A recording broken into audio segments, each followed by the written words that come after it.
Hey everybody, I just wanted to do a video in a little bit more detail about Phantasy Star Online 2. I'll be covering the PC version again as I have previously. There is now actually an Android version for smartphones that's just released called Phantasy Star Online 2 ES. I won't be covering that because I don't have an Android phone, so I won't be able to actually cover that one. What I wanted to do in this video is just go through the game in a bit more detail because I've skimmed over it to an extent in my previous videos, and also the video quality on the last few wasn't great either, so I wanted to re-record it with a little bit higher quality. I'm currently playing my female human Braver. I've covered Braver previously in another video. I'll try and put a link in the description to that. Braver basically is a hybrid class that alternates between melee and range combat, using a katana for melee, and it uses a bullet bow for ranged attacks. Phantasy Star Online 2, what it is, it's an online RPG. At the moment it's only available in Japan. There is another version coming out for other parts of East Asia, and from what I understand that version is actually going to be heavily modified and may not resemble this version too closely. The one I'm playing here is actually the Japanese servers for the game. There are ways for Western players to get on the servers. What I'll do is I'll leave some links in the description that might lead you to sites that might be able to help you to get online. Obviously there is the language barrier, with it being a Japanese game. There are actually English patches available unofficially, so you'll have to look those up if you want to find those. So what it is, it's not like a typical RPG really. Instead of selecting, locking onto an enemy and then watching your character duke it out with them, it's actually more of an action-based fighter. I would say something more along the lines of, if you think of games like Devil May Cry, Metal Gear Rising, those kind of games, it might have the extent of detail to the combat as those games, but it's that, in essence, it's that kind of combat, but in an online RPG. There's a few classes in the game. As I've already mentioned, there's Braver, which is this hybrid class. There's also Hunter and Fighter. Hunter is a melee class with quite high health and uses generally fairly slow weaponry, but is fairly powerful. At the moment it probably needs some balance tweaks to bring it up to standard. Fighter uses faster weapons, things like twin daggers and double sabers, but doesn't quite have the defensive capability of Hunter. Then there's two ranged classes, which are Ranger, which uses things like assault rifles and launchers, and then Gunner, which uses primarily twin machine guns and is a lot more acrobatic. Then you've got, as with most RPGs, you've got your magic classes, which in this case are Force and Tekka.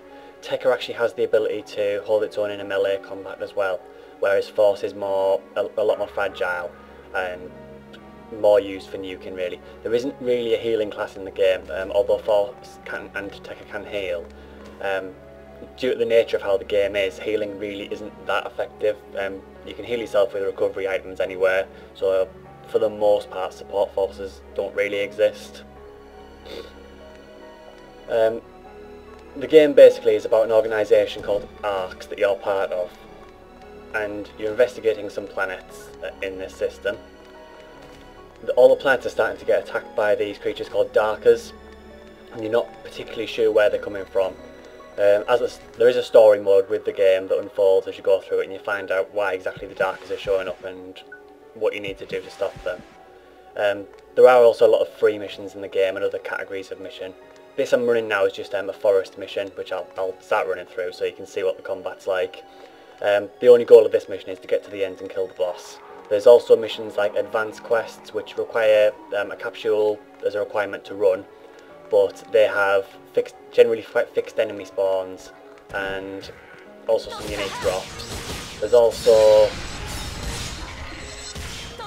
things like extreme quests, which are almost like survival that puts you in stages with certain conditions that you have to try and meet and survive the stages. I might try and get a video of those at some point. One thing you might have noticed is this thing that popped up there, which is an emergency code. What PSO2 does is, as you're going through missions, you can get these randomly generated emergency codes that activate, which they're also like, I suppose they're almost a bit like a mini quest.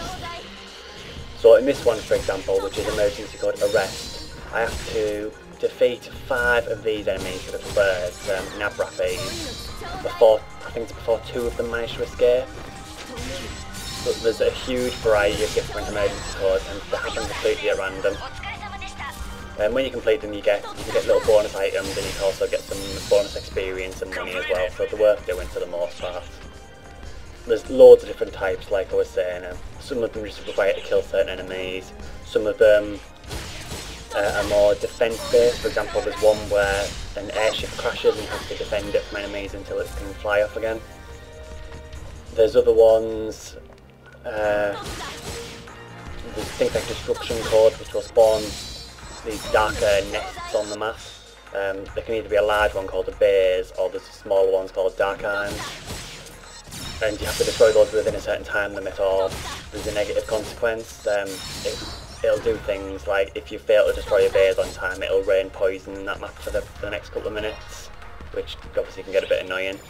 So, as well as there being incentives for completing them, some of the codes actually have negative consequences if you fail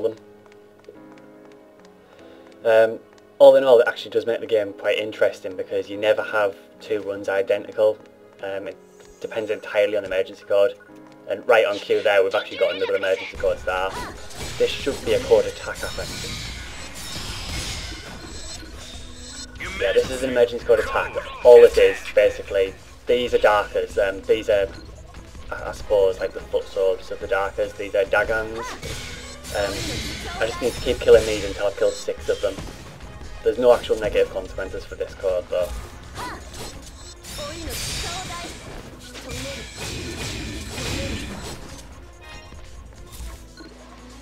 There is another mechanic as well, where sometimes when you complete a code, it will actually do what's called a changeover, which will actually chain another emergency code from it.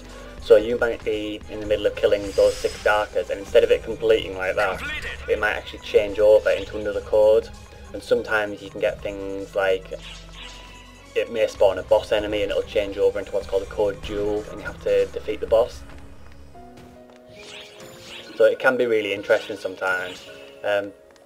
You'll occasionally get runs where you won't really get any emergency codes, but then you also get other runs that are absolutely packed full of them. So it does make it a different experience every time. Another pretty cool feature in the game actually is, it's another kind of emergency, but instead of being an emergency code, there are actually emergency missions. What happens is some of them are scheduled and some of them happen at random times during the day. And you'll get a mission will become active that's only active for a certain amount of time, usually for about half an hour it's active. Those missions normally have pretty good experience, usually some pretty good rare drops, so they're usually worth running. But once the emergency ends, that mission will disappear again until there's another emergency. And when there's another emergency, it might be a different kind of emergency mission. So you might get one emergency mission that's to defend a base on the planet Lilipa, and what you have to do for that is defend these towers. I may try and get a video of it at some point because it's quite an interesting quest. You defend these towers from swarms of darkers. It's basically like a tower defense but in PSO2. Another time you might get an emergency mission that is themed depending on what time of year it is. At the moment we've got the Easter lobbies in the game, and there's actually an Easter themed emergency which I've actually just put a video up of called Wild Easter. There's other emergencies like special boss emergencies, for example Dark Faust, which is, if you've played any Phantasy Star games in the past, he's one of the, well, probably the main recurring enemy in the series. There's actually an emergency which is to defeat him, which is a multi-party boss. I haven't really touched on the multi-party aspect of the game, so I'll cover that briefly. In some missions, this one included, normally you're limited to a party size of 4, but in some missions you can actually have up to 12 people. The way it works is it pulls people from different parties into the same game. You're only in parties of 4, but you'll be able to see the other parties and heal them and cooperate with them. They might have totally different progress through the mission. I mean, you might join a mission and the other party might be near the end of it. It doesn't mean that you finish the mission as they do, but it's just nice to see other players running around the map. At the moment I don't think there's any. Yeah, I'm the only person in this mission at the moment, but if we're lucky, we might see some other people. This isn't a particularly popular mission, to be honest, so it wouldn't surprise me if we don't see anyone.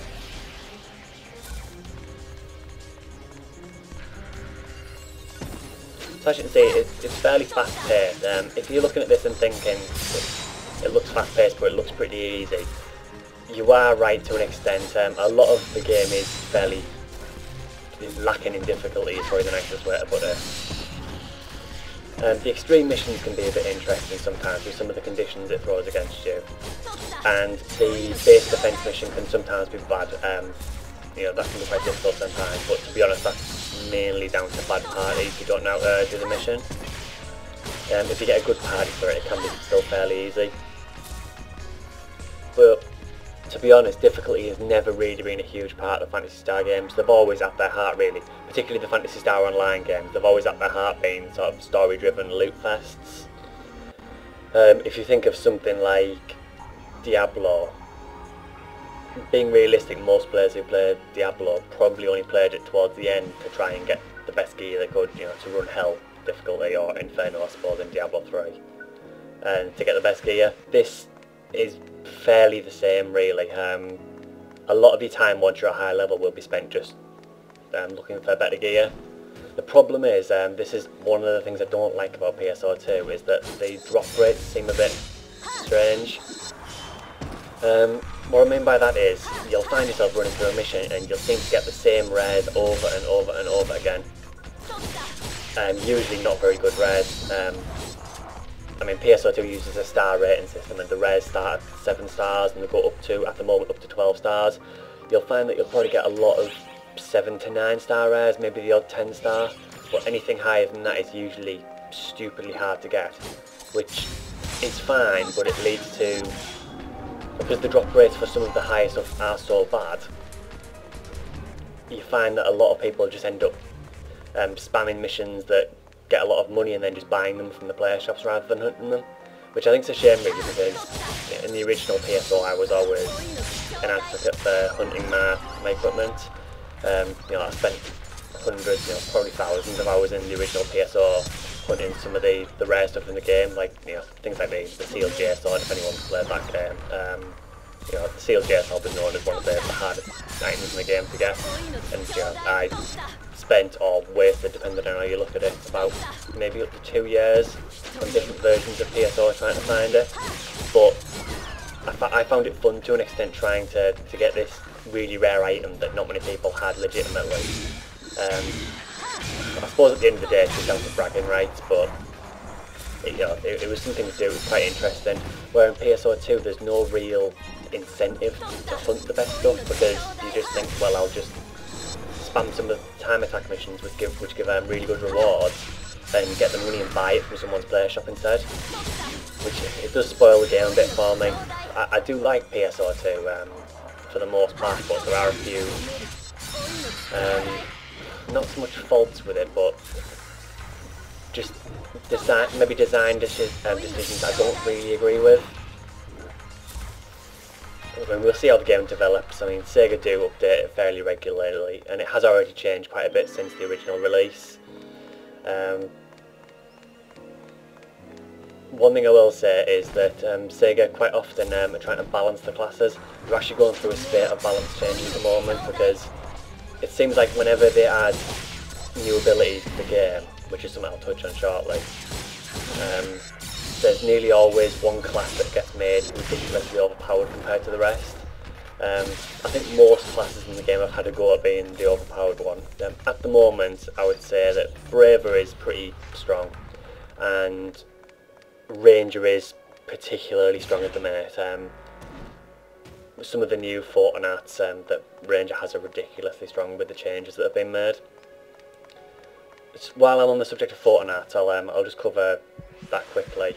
Basically, the melee and the range classes have what are called Fortinats, which, what it means is, with Katana, if I just mash the attack button, that's all I'll do, just that same combo.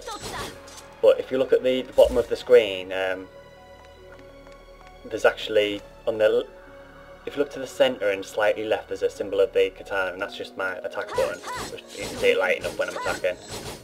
But if I press triangle on my controller, because I'm using a PS3 controller for this, you actually do abilities called Fortnite, which there's quite a few for each weapon type, and they all do different things. For example, Katana has a ranged one called Hatorindu, which I've covered in the Brave video, but that's a quick range attack. It has another one that knocks enemies over around you called Kanran Kikyu, which is that one, knocks enemies over. So they all have different uses, but what players are finding is that with every update and every balance change, they keep making one class that seems to be stronger than the others. Braver was the strongest by far for a while, because of that. I've mentioned it in the Brave video if you want to have a look at that, but because of that Fortnite out there, Shunka Shunran, it's far too strong, and Braver's just killing bosses in seconds really, and it's just ridiculous. So they've now said that they are going to make balance changes and that Braver is going to have some tweaks, so I'm expecting that Shunka Shunran will get nerfed, which I'm all for because I think it is far too strong at the moment. But then what they've done is adjust a lot of the Fortnites for Ranger, and now they're really strong, so it seems to me a little bit pointless changing the classes if they're just going to make another strong one. But you know, they are still making the balance changes, so you know, perhaps in a little while, you know, we may get to a stage where the classes are fairly balanced. I realise it is quite hard to balance classes in a game like this. I'm just glad Sega are actually trying to balance them rather than just leaving things as they are. So each class also has, as you would expect from a game like this, a skill tree. As you level up, you get what are called SP, skill points. It's normally one for each level, but there's also what are called client orders, which are like requests from NPCs that you can do, and some of the client orders that you do will give you bonus skill points. And as you earn more skill points, you can earn more abilities. So I'll just quickly show you a couple of the ones I've got here, just as an example. So if you look at the bottom bar, you've got my health bar and my PP gauge. PP is used for using Fortnite, so you can see like it goes down when I use my Fortnite there. You've also got the experience gauges just above that, just the little yellow gauge, the bottom left of the screen. Along the bottom of the screen you've got the skill bar, which you access by use a D-pad, and on a PS3 controller I've mapped it to L2 to activate abilities. So you've got like, these first few are just recovery items, then that's what's called a photon blast, which this little robot that follows me, it's called a mag, and when I've done so much damage or taken damage from enemies, it charges a gauge up. When it's full I can use an attack called a photon blast, which I'll actually show you here because I'm not going to use it against the boss. So you can see it spawns this guy with the sword. What he actually does, he won't do it here because there's no enemies, but if I lock onto an enemy, he will attack the same enemy as I do for a few seconds. After a few seconds it'll disappear, and then you can see the gauge has gone dark, so now I need to charge it up again. Then you've also got other abilities, like on the right hand side of the gauge we've got these two stance abilities. Stances are normally learned by melee classes. Because I have Hunter as a subclass to my Braver, I can use an ability called Fury Stance, which is this one. So I just activate that there. That boosts my striking attack and my range attack, but reduces my striking and range defense. And then I've got another one here, which is this is actually a Braver skill called Average Stance, which boosts my attack power by a little bit, which again I've covered that in the Braver video. But you can see that each class has different abilities, so it further differentiates them between each other. Makes it quite interesting. So as you'd expect with a game like this, there are boss fights.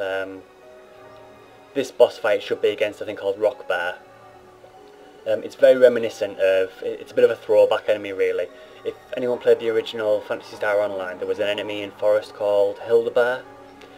Rock Bear looks vaguely similar to a Hildebeer. You'll see what I mean when I fight it anyway. Basically it's a huge muscular ape-like enemy that uses its, basically tries punching you to death. So it is fairly similar to the old Hildebeer enemies from PSO, and there are a few throwbacks through the game. And not just to PSO, to other Phantasy Star titles. For example, this mag is actually one of the partner machines from Phantasy Star Universe. So I'll jump in this boss fight and just show you how a general boss fight goes. This guy's more of a mini boss, so he shouldn't be too difficult. So that's Rock Bear. And we should get an emergency code start immediately. So there, we've got an emergency code dual start, which the goal of that is just to defeat this Rock Bear. Rock Bear primarily just tries punching you, but he does have other attacks like he has this punch that you can actually exploit and make him fall over. And he has a weak point on his head here. I'm deliberately not rushing this guy because I want to try and explain what's going on. He also has a grab attack and this body slam as well. Once he gets down so much in health, I think it is, he actually becomes enraged and he'll start doing repeated body slams in a row.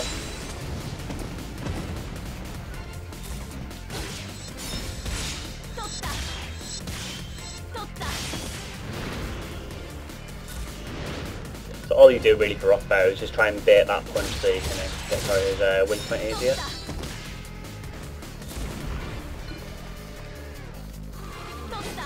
If the game looks like it's running a little bit slow, it actually it doesn't run slow. It runs actually really well.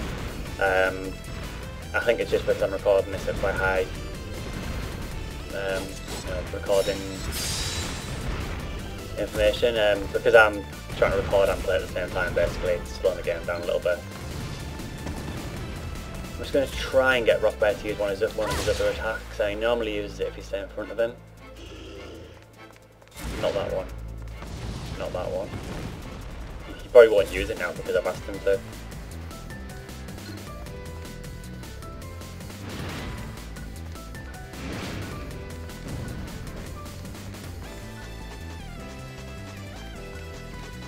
See if he tries it.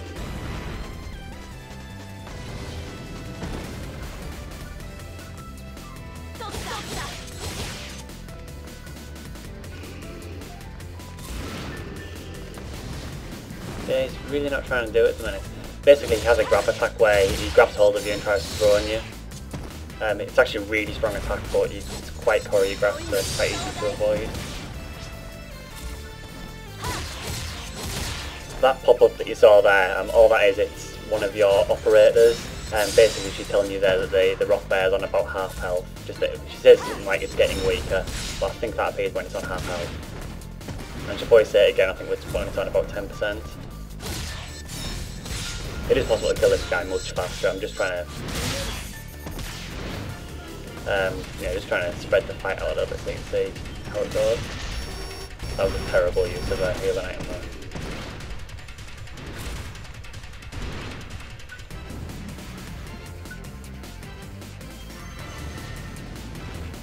You can see that he's doing multiple body slams instead of one now. What you need to do then is try and get behind him and stop him from doing it.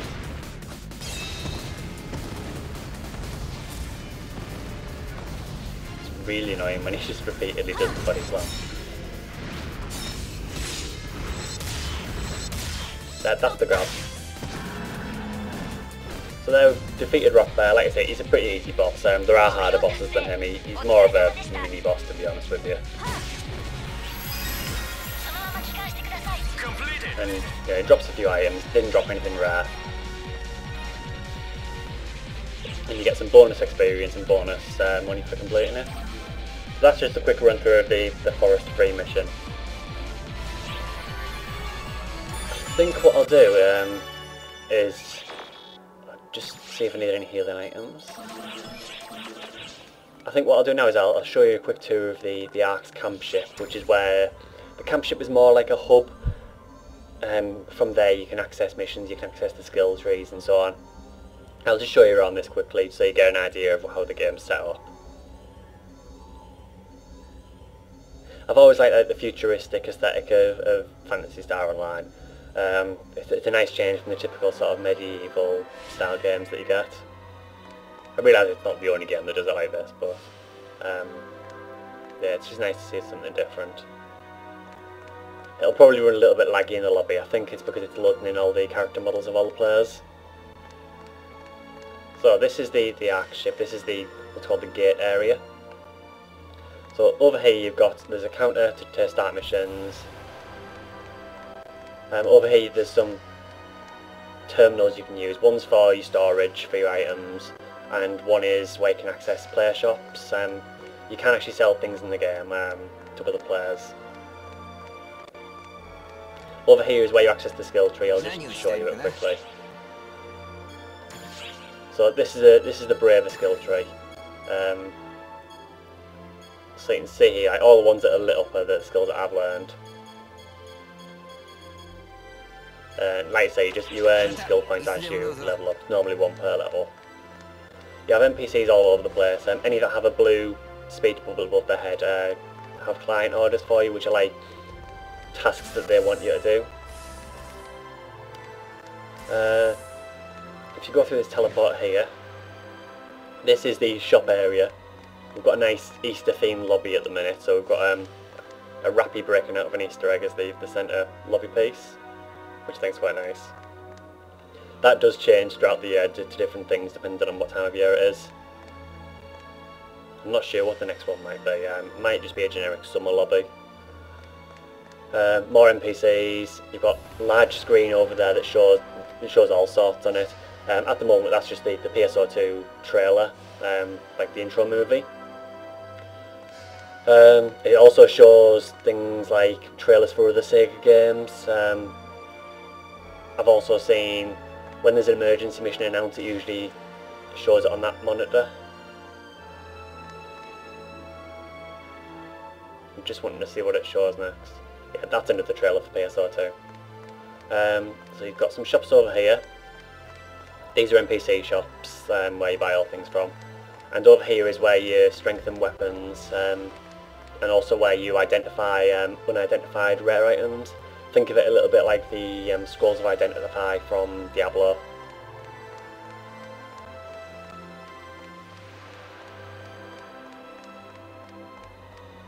There's more counters up here. These are for exchanging items, and over this side there is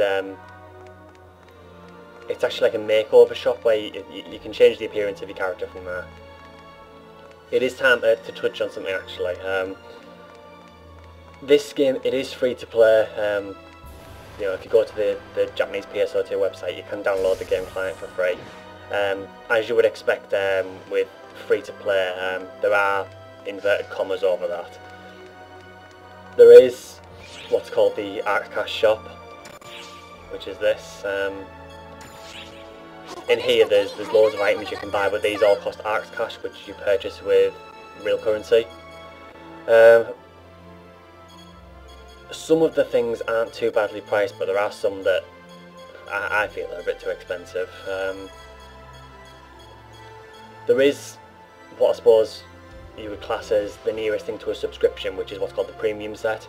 You get 30, 60 or 90 day tickets. I think for 30 days costs 1300 Arts Cash, which I think works out at, I'm in the UK and it costs me round about, I think it's about £11. So it's not the cheapest game in the world to play if you want to go premium. The problem is that a lot of good stuff is held behind the premium. So for example, if you want to trade with another player, they both have to have premium. If you want to set up a shop, you can set one up if you have a shop ticket, but you can only get those through a randomised scratch card, and they're quite rare to get and they only last for 3 days. If you want a consistent shop, you either need to get premium or you need to buy a 30-day shop ticket. There's also other bonuses if you get premium as well, and to be honest it does feel like a bit of a con sometimes. I think the price could be a little bit lower than it is. I think when the game launched it definitely wasn't worth buying. I have added more to it though since then, so I don't know, perhaps it's worth it, I'm not sure to be honest. But it's just to be aware that if you are playing the game, there is a lot of stuff that's hid behind real currency barriers. Having said that though, at the minute I'm playing as a free player and there is still a lot to do. It's only really if you want to do things like set up your shop or trade with other players that it really affect you. It doesn't do anything like lock any missions off from you or anything like that. I think the only thing that might annoy some people, if you're one of the kind of players where you like changing the appearance of your character, a lot of the makeover salon changes require Axe Cash. There's some really stupid decisions. For example, you can change your character's hairstyle for free, but you can't change the hair colour unless you pay, which to me just seems really stupid. So it's just something to be aware of anyway. Anyway, I think I've shown quite a lot of the game as a general overview. What I'll do is I'll quickly go to my room. Each character has a room. Again, if you have premium, you can have a large room with loads of decorations in it. If you have free, you only have a little mini room.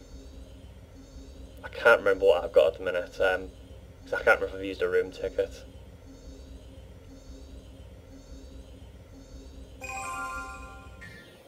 Yeah, I've only got the mini room at the moment. This is the room you get for free, which you can see isn't particularly interesting or big.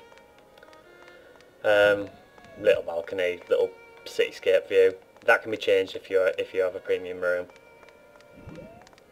You can do a few things in your room. There is actually a crafting system they've introduced into the game recently, where you can't make items as such, but you can strengthen items you've got, and you can also, for the Force class with the techniques, which are basically what you would call it spells, you can customise them so you can get different results based on the results of the customization. So you might be able to customise one of the fire spells to, for example, it might have less range but it'll cost you less PP to cast. So there's all sorts of little decisions you can make, which I think is quite cool. Again though, if you look at this, these are all slots for crafting that they have a cooldown time once you've started them. You unlock these first 3 by just crafting repeatedly. Then the next 3 are you need premium set, and the next 3 you have to buy with Axe Cash. Even things like your personal storage.